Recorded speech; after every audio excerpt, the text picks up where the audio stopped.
Luol Deng gets trapped behind, but now he understands Dwayne Wade is in attack mode. He gets to the baseline, cuts him off. Derrick Rose does a great job forcing him to the baseline, and now the Bulls do what they do best. They go after it on the glass. Great job of building the wall there. And here, Noah, watch him deny Chris Bosh. No easy catches, pressuring the ball, denying the ball loose. Two Bulls on the floor, and they come up with the loose ball. Absolutely. There's no easy time. And this is where you think LeBron's got the ball 28 feet from the basket. There's no reason to pressure. Luol Deng says, you're going to feel me. And here, he makes LeBron feel the pressure already, and now he turns it over. So constant pressure on Dwayne Wade and LeBron James in areas where they don't usually get it. Chalmers getting some pressure here from C.J. Watson, and then Ronnie Brewer in the passing lane on the deny. Not a great pass by Chalmers to the inside instead of the outside shoulder. It turns into a turnover. Chicago playing it as a team. Sherm, they are all over you. And we heard Eric Spoelstra, you heard him say it at one point during those inside tracks plug-ins. Guys, isolation ain't going to get it done against these guys. You have got to move the ball to move defenders, or else they just lock in on you. This is what I thought Boston was going to be able to do. This is Thibodeau's creation, but he's got a younger and more active team to do it here in Chicago. And a bit of a longer team, a team that can get to spots quickly. And when you talk about the Bulls and how they play defense, even when Miami makes a bad pass, this team still has to be in position to make a play, as we saw in that last situation. But overall, the philosophy is this. If you're going to load up on one side and try to beat us one-on-one, you're going to beat us one-on-5. And that's a totally different mentality. And I like the fact that so far Chicago has not allowed the Miami Heat superstars to take time to get into their flow. They're in attack mode. They're pressuring, even on dribbles that aren't going anywhere. Miami is feeling Chicago in terms of hands in the passing lanes, hands in the dribble angles, and also physically staying connected to guys and not allowing them to gain space.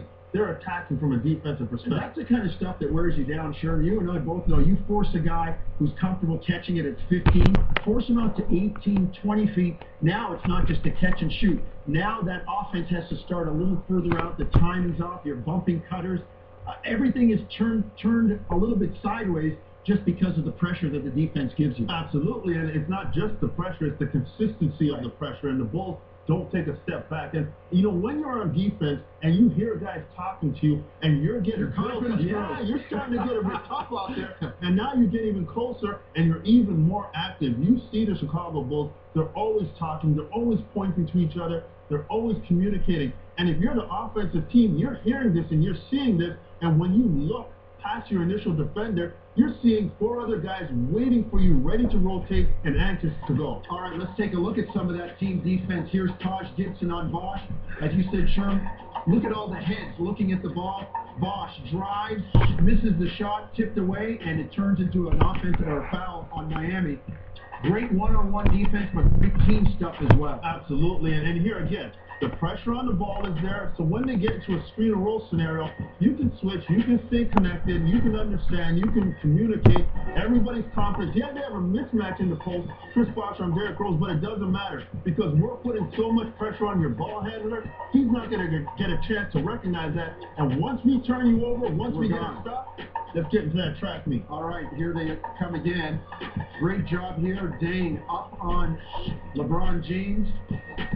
They swing it, and look at the defense continues. There's nowhere to go. There's nowhere to go. Five guys looking. Asheef now switches out onto LeBron. Everybody watching the ball. LeBron has to settle for a contested 21-footer over a 7-footer. Sure, that's what they want you to do. If you're going to beat us, it's 1-on-5, and you're going to take a contested 2 where we've got rebounding position. And you can see, even on that possession, every dribble that LeBron took in a fake attack mode, everybody from Chicago jumped into the paint ready to react to him. And I think that's the thing that you have to understand in attacking this 5-man defense. If you don't move the ball, if you don't get good weak side action, guys are going to stand there and they're going to be in position. But another thing I like about the Chicago Bulls defense is a lot of times in the NBA, you see teams over-rotate, help too much, compensate too much.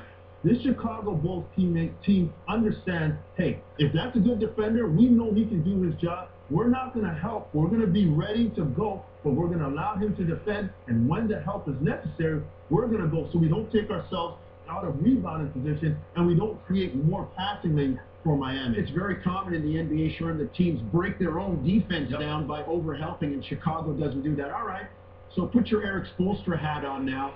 How do you beat this? I say, as we talked about, there's got to be more ball movement. They've got to play their defense and try to get some easy buckets like they did at the start of the game.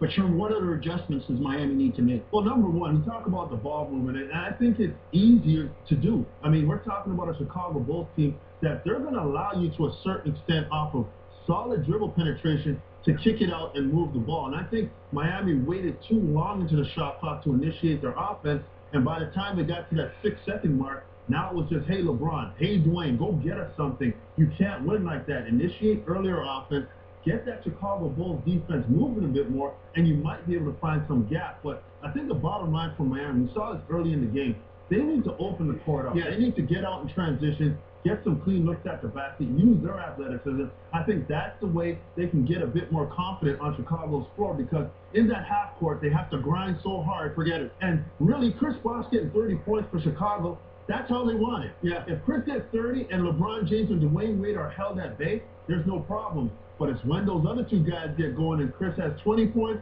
and 11 rebounds, now they know they're in trouble. A classic case of making someone else beat you. All right, we've taken you to school, but there's more. Game 2 of this series goes tomorrow night. The Bulls trying to take a 2-0 lead. You can see that one on TSN Eastern Conference Finals. But it's lottery day. Sure, you got your ticket? I got my ticket. Blake Griffin was the #1 prize a couple of years ago. We'll see who it is when NBA playoffs today return. Lights, camera, Netflix. I started with a free trial. I absolutely love it. Start your Netflix free trial today and watch instantly with the leading video game systems or other devices right on your TV or on your computer. Netflix is a great way to watch movies. Movies, TV shows, documentaries. Netflix. Watch as many movies and TV episodes as you want for only $8 a month. You should try Netflix. Get the free trial. To start your Netflix free trial today, go to netflix.ca/TV.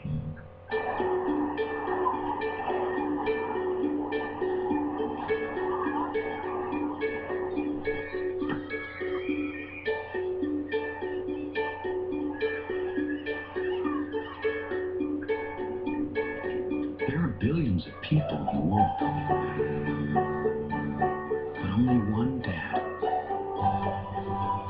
Show him how much you care with Gillette Fusion Pro Glide.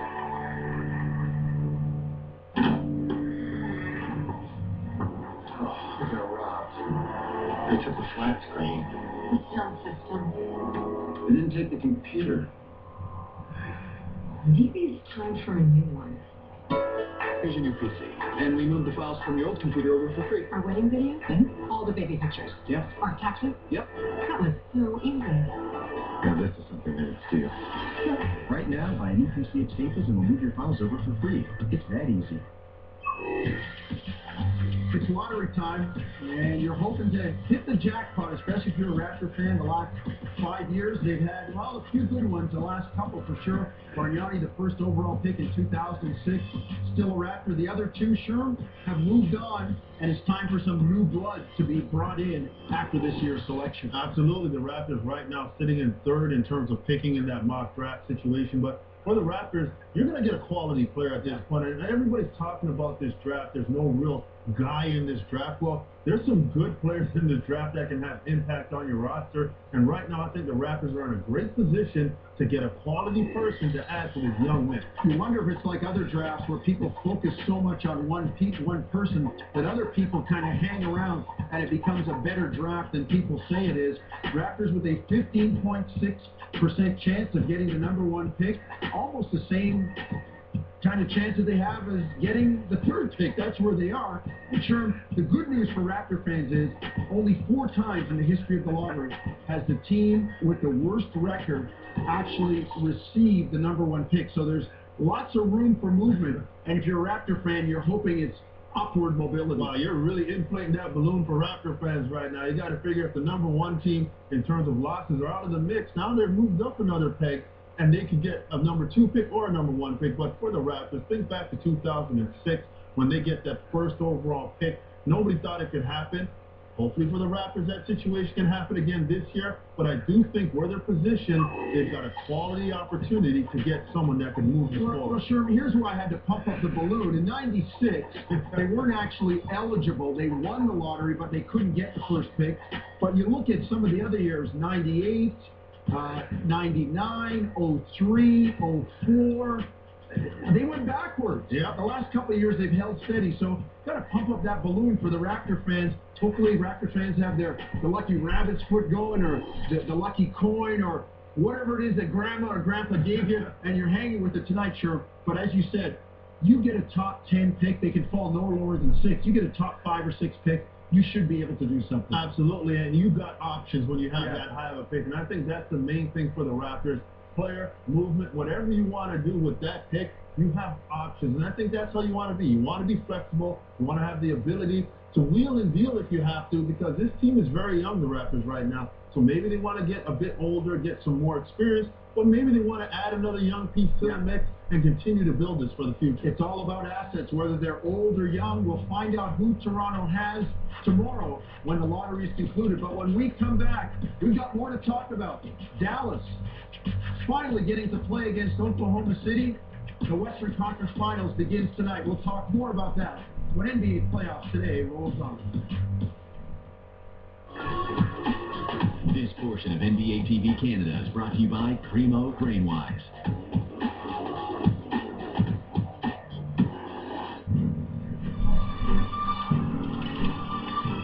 Don't move it.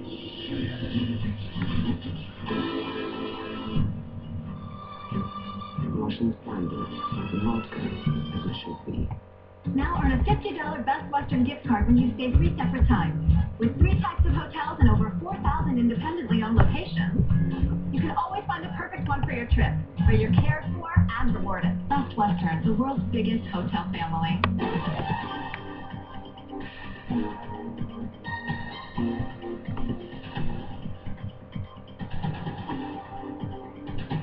Welcome to NBA TV Canada. A little bit of news to talk about. There has been a contract signed in Raptorland, and it's Brian Colangelo who will return as president and general manager in Sherm.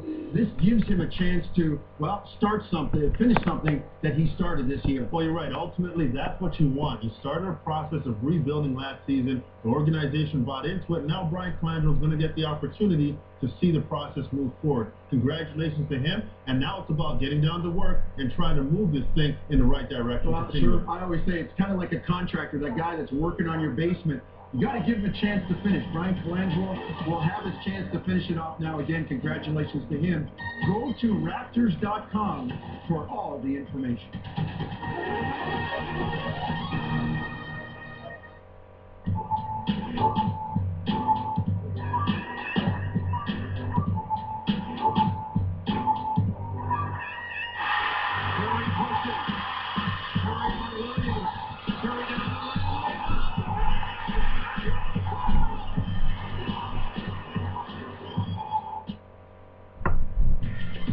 Dallas Mavericks back in the Western Conference Finals, and this is the last time they made it, sure, 1988.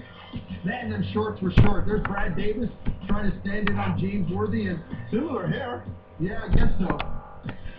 There you see Steve Nash and the Dallas Mavericks there against the Spurs. But again, this team has been used to winning year in, year out, but the playoffs have been a bit disappointing. 2006, they made it all the way past the Western Conference Finals and actually had a 2-0 lead in the finals before Miami ran them down. Sure, you know they want to get back to that same spot and hold tight this time. Absolutely. For a guy like Dirk Nowitzki who's been through all of that, he really wants to shed all the naysayers, prove to them that they're not only a good regular season squad, they can get it done when the chips are down. All right, they get a chance to go at it tonight against one of the youngest teams in the league, but very dangerous, Oklahoma City. We'll be here to break it down tomorrow. Well, actually, Sherm will, with some guy named Matt Devlin, who you're all familiar with. Tune in tomorrow for NBA Playoffs Today.